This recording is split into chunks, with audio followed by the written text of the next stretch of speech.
doctrine would be radically restructured to take into account the diffuseness of the new enemy.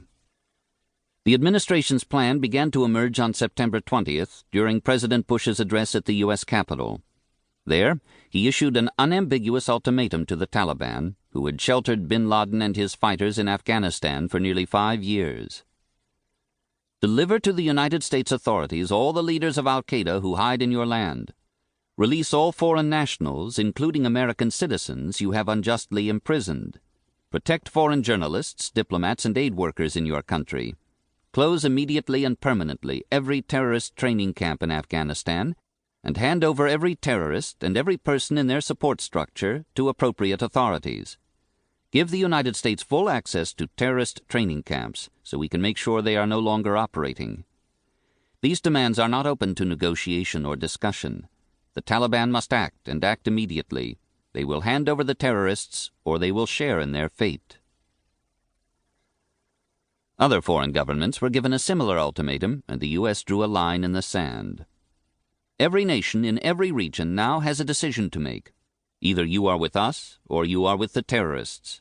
From this day forward, any nation that continues to harbor or support terrorism will be regarded by the United States as a hostile regime. Despite the stark warning, the Taliban rejected the ultimatum and gambled its fate on bin Laden. Al-Qaeda had thrown millions of dollars at the cash-starved Taliban regime and developed close relationships.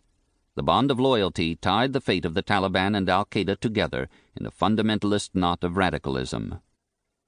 On October 7th, President Bush announced that the military had begun strikes against al-Qaeda and Taliban targets in Afghanistan. Using American air power and Northern Alliance proxy fighters, the U.S. pushed the Taliban from power, dismantled the terrorist camps, and killed al-Qaeda fighters. Surviving Taliban forces and al-Qaeda operatives were forced into hiding, mostly in Pakistan near the Afghan border, where even the central government of Pakistan hesitated to go because of the ferocity of local tribes. The war was eventually expanded to other countries to prevent al-Qaeda from relocating. The U.S. sent military advisors to Georgia, Yemen, the Philippines, and other countries to root out al-Qaeda operatives and tighten the noose around bin Laden and his supporters. It was only the beginning of the war, but America had gained the initiative. Throughout the first year after the 9/11 attacks, the U.S. response targeted radical Islamic terrorists who, as President Bush put it, were traitors to their own faith, trying in effect to hijack Islam itself. With a twist of rhetoric, Bush and other world leaders dismissed al-Qaeda as part of the lunatic fringe, outside the boundaries of Islam. They were portrayed as isolated, deviant, and perhaps even psychologically imbalanced. Kill or immobilize these violent religious usurpers, so the argument went, and you end terrorism. But is this true? If al-Qaeda is dismantled as an organized enterprise, will Islamic terrorism disappear? In the first few years after September 11th, the administration seemed to think so and launched an anti-terrorism policy primarily directed at destroying al-Qaeda infrastructure and eliminating its leadership.